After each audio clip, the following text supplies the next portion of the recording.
Assalamualaikum warahmatullahi wabarakatuh dan salam sejahtera. Bertemu kita dengan channel pengajaran Cikgu Suzaimah. Hari ini Cikgu akan terangkan tentang pola perubahan alih bentuk komunikasi SEM3 Part 1. Kata kunci pola perubahan ni antara kata kunci pola perubahan. Yang pertama ialah perkembangan, K kat situ kembang. Yang kedua perubahan, U untuk ubah. Yang ketiga pergerakan, G untuk pergerakan, gerak. Yang keempat ialah aliran, A untuk aliran. Kelima ialah pola perubahan iaitu PU. Keenam ialah trend iaitu T untuk trend. Perkembangan ni, kata kunci ni pernah keluar dalam STPN 2001. Begitu juga dengan aliran pun pernah keluar STPN 2001. Perubahan dengan pola perubahan ni pernah keluar untuk STPN 2013 ke atas. Pergerakan ni belum pernah keluar dalam STPN, begitu juga dengan trend. Tapi apapun dia adalah kata kunci pola perubahan. So kalau jumpa mana-mana kata kunci ni dalam soalan, perlu ikut format pola perubahan yang mana dibaca secara mendata saja. Secara mnemoniknya untuk mudah kamu ingat, kata kunci pola perubahan, ku gaput untuk semua 6 kata kunci dalam pola perubahan tersebut.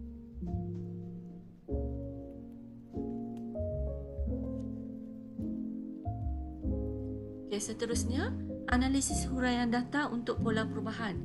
Okay, yang mana kita baca secara mendata, perlu ada 3 perkara ni. Wajib ada huraian data ni. Kalau tertinggal salah satu, markah akan dapat kosong.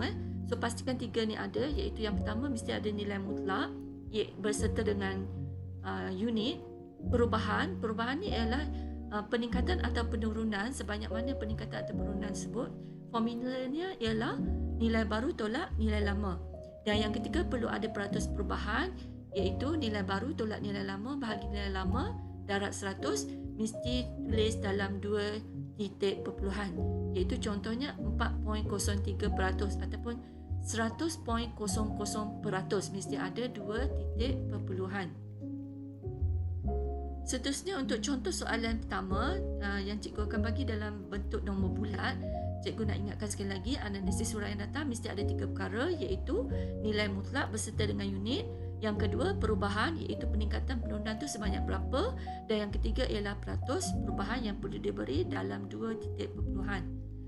Kita tengok contoh soalan STPN 2016 nombor 17.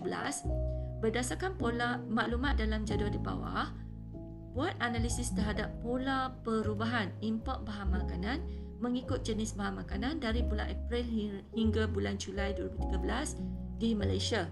Huraikan bagaimana negara dapat mengurangkan pergantungan pada bahan makanan yang diimport. So, bagaimana itu merujuk kepada langkah ataupun cara ataupun kaedah yang dapat mengurangkan pergantungan pada bahan makanan yang diimport. Format penulisan untuk bahagian soalan ini ialah format berasingan, sebab dia ada diminta dalam soalan, iaitu dia minta bagaimana langkah untuk mengurangkan pergantungan. So mesti diberi AP tersebut, analisis pengetahuan tu diberi pada 2 perenggan terakhir secara berasingan sebelum penutup. Untuk jenis pola, oleh kerana ada kata kunci pola perubahan di situ, bermaksud soalan inilah soalan yang perlu mengikut format pola perubahan. So kita akan pergi secara lebih terperinci.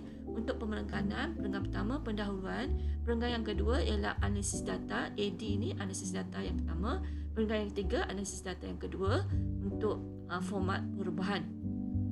Perenggan keempat ialah analisis pengetahuan, iaitu langkah ataupun bagaimana tadi tu. Dan yang kelima ialah analisis pengetahuan, langkah yang kedua untuk mengurangkan kebergantungan pada bahan makanan import.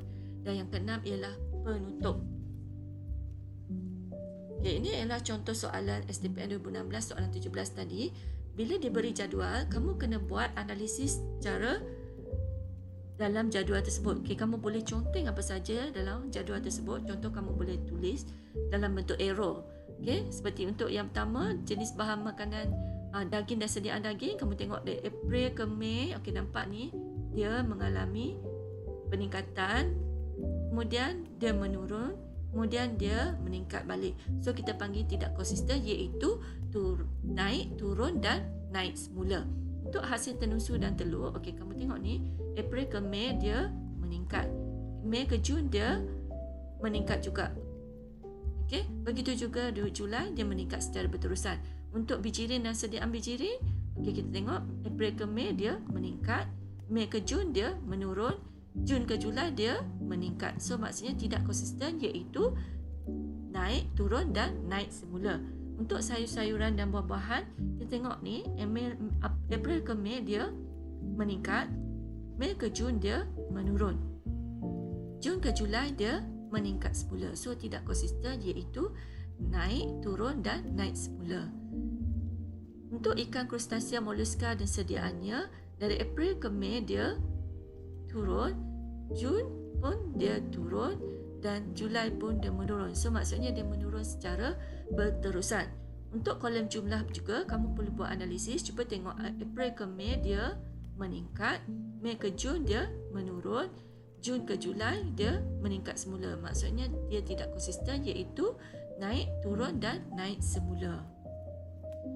So lepas kita buat analisis tu, kita terus buat untuk ayat dia pula. Okay? Penulisan idea seperti yang cikgu beritahu, perlu ada isu, okay? Kemudian perlu ada N ni untuk negara, dan perlu ada T, tempoh masa, bulan tu bila T, dan perlu ada pola. P ni untuk pola, tidak konsisten tu pola. So pastikan ada 4 perkara ni, barulah kamu boleh dapat markah 1 untuk idea. So idea yang pertama, kita nyatakan jumlah keseluruhan. Okay, jumlah import bahan makanan mengikut jenis bahan makanan dari bulan April 2013 hingga bulan Julai 2013 oleh Malaysia menunjukkan pola yang tidak konsisten, iaitu naik, turun dan naik.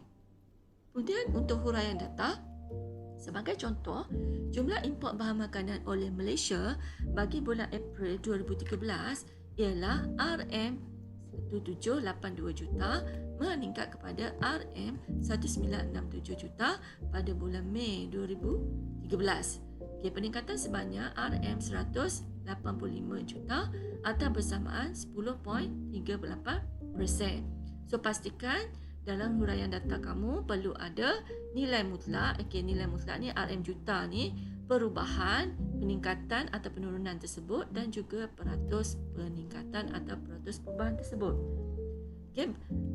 Lepas tu kamu kena ceritakan pula untuk Jun pula. Jun 2013, jumlah import bahan makanan telah menurun kepada RM1578 juta, iaitu penurunan sebanyak RM389 juta atau bersamaan 19.78%.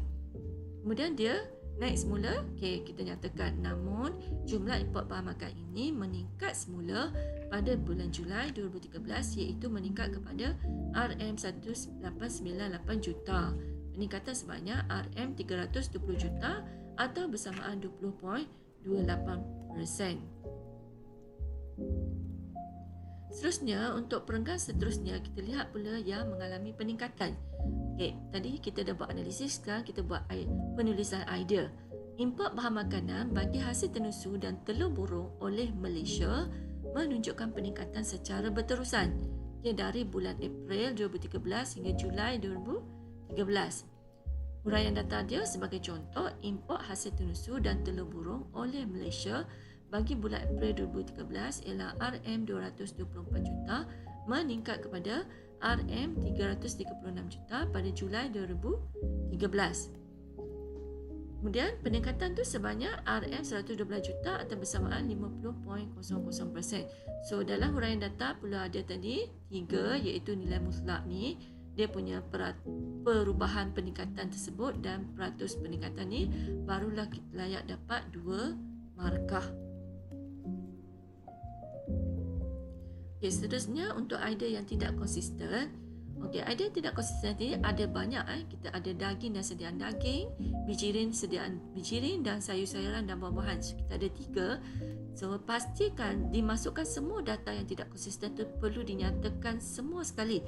Kalau tertinggal salah satu, isi kamu akan jadi kosong. Huraian pun pemeriksa tak akan baca lagi, so jadi kosong juga. So sangat penting untuk menyatakan semua idea yang tidak konsisten tu untuk melayakkan kamu dapat 1 markah idea. Okay, sebagai contoh kamu buat ayat. Okay, import bahan makanan bagi daging dan sediaan daging, bijirin dan sediaan bijirin serta sayur-sayuran dan buah-buahan oleh Malaysia menunjukkan pola tidak konsisten, iaitu naik, turun dan naik dari bulan April 2013 hingga Julai 2013. Okay, huraian dia, kita ambil satu contoh saja daripada 3 tu, pilih satu saja contoh. Sebagai contoh, import daging dan sediaan daging oleh Malaysia pada bulan April 2013 ialah RM223 juta meningkat kepada RM226 juta pada Mei 2013. Okay, peningkatan sebanyak RM3 juta atau bersamaan 1.35%. Okay, pada Jun 2013, import daging dan sediaan daging telah menurun kepada RM190 juta iaitu penurunan sebanyak RM36 juta atau bersamaan 15.93%. Namun, bahan makanan ini meningkat semula pada Julai 2013 iaitu RM232 juta, peningkatannya sebanyak RM42 juta atau bersamaan 22.11%. Okay, kita dah habis analisis data, kita pergi pula pada perenggan seterusnya iaitu analisis pengetahuan. Okay, so untuk analisis pengetahuan, kamu kena kemukakan 2 idea untuk langkah-langkah mengurangkan kebergantungan pada bahan makanan yang diimport. So untuk langkah yang pertama, kamu boleh tulis idea tersebut. Contohnya, langkah bagi mengurangkan kebergantungan pada bahan makanan yang diimport ialah menggalakkan pelibatan petani muda dalam sektor pertanian. Huraian dia, kemudahan bantuan modal dan skim latihan ditawarkan pada golongan ini bagi menarik minat lebih ramai golongan muda dalam bidang pertanian. Huraian kedua, pada tahun 2021, pihak kementerian telah memperuntukkan sebanyak RM15 juta melalui Geran Agripreneur Muda GAM bagi melahirkan kira-kira 750 usahawan muda dalam bidang pertanian. Okay, langkah yang kedua ialah mengadakan latihan dan kemahiran pada petani. Okay, huraian dia, latihan dan kemahiran yang lengkap dapat memberi pendedahan pada para petani untuk menghasilkan produk yang berkualiti.